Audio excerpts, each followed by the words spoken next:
Time now on News Drive, 14 minutes past 5. 21 of the schoolgirls kidnapped by Boko Haram in Nigeria in 2014 have been freed. Boko Haram seized more than 270 students from a school in Chibok in the northeast of the country, an act that provoked international condemnation. It also sparked one of the biggest global social media campaigns, with tweeters using the hashtag #BringBackOurGirls. Lord McConnell of Glen-Scorodale has recently returned from northeast Nigeria, and he joins us now. A very good evening to you, Lord McConnell. Good evening. This is great news, finally, some great news. There's still many of these girls are missing, but it's good to hear that some of them have been released. It is very good news, although there are still nearly 200 of these girls missing, and hundreds more people who've been kidnapped by Boko Haram over recent times. But certainly when I was there at the beginning of September, there were real worries that these girls might never be found. Although the Nigerian army is winning the battle against Boko Haram, the result of that has been that Boko Haram and allied groups have gone into the bush, and they're much harder to find. And there was a real feeling, I think, that the girls might be moved across borders and might never be seen again. So this is definitely good news, and I think unexpected news.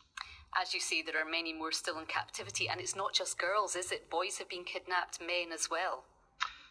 Well, there is a huge impact, both on the kidnappings, the killings that have already taken place, the destruction of villages and marketplaces across northern Nigeria, and now a massive humanitarian crisis as the Nigerian army, supported by international advisors, have gradually made inroads into the territory that was being controlled by Boko Haram.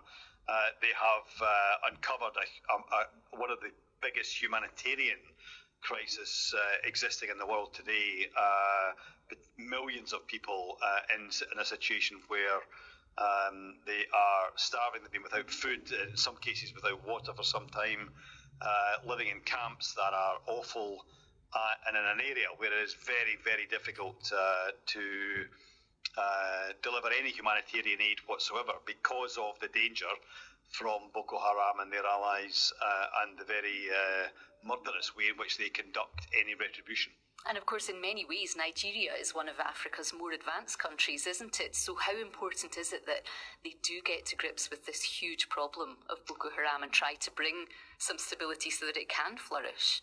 Well, I found my visit there fascinating because Nigeria is a very, very complex country. First of all, it is huge, 174 million people. It's twice the size of the United Kingdom in terms of population.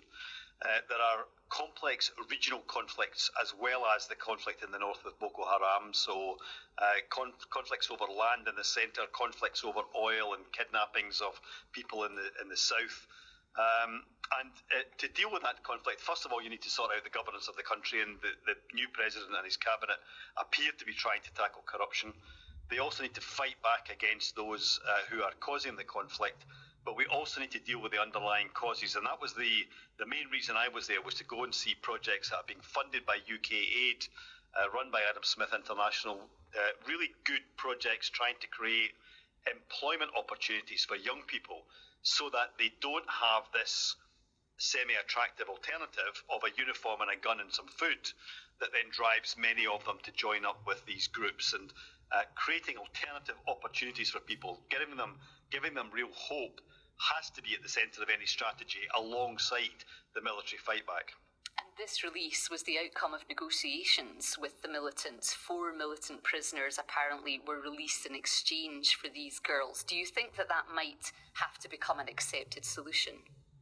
Well, I think in any conflict, there is ultimately a process of negotiation that tries to deal with some of the what will become historic issues from the conflict. We see that today in Colombia, we see it in Nigeria, we will ultimately see it in Syria as well. I don't think that this kind of negotiation over the girls on one side and perhaps some prisoners on the other will affect the determination of the Nigerian government to fight back and to win this battle. And it certainly should not affect people like ourselves in the UK who are funding these really important programs that deal with the underlying causes of these conflicts, because unless we deal with the underlying causes, we are never going to win the military battle alone. You cannot bomb grievances out of people's heads. You have to win the battle of ideas and win the battle of opportunities, as well as win the military battles that need to take place. Lord Jack McConnell, thank you for joining us. The time now, 19 minutes past 5.